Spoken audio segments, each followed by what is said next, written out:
խոսեց, ու երկրին կանչեց արևածագից մինչև արևամուտ,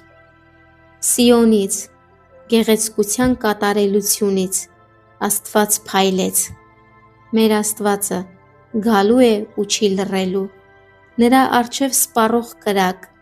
և շուրջը սաստիկ մրիկ է լինելու, վերևից երկինքներին է կանչելու ու երկրին,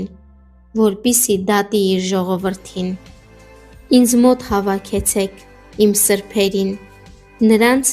որոնք զոհաբերությամբ ուխտ արեցին ինձ հետ, և երկինքները կհռչակեն նրա արդարությունը, քանի որ Աստված ինքն է դատավոր։ Լսիր, ով իմ ժողովուրդ, և ես կխոսեմ, ով Իսրայել, և ես վկայություն կտամ քո դեմ։ Ես Աստված եմ, քո Աստվածը, քեզ քո զոհաբերությունների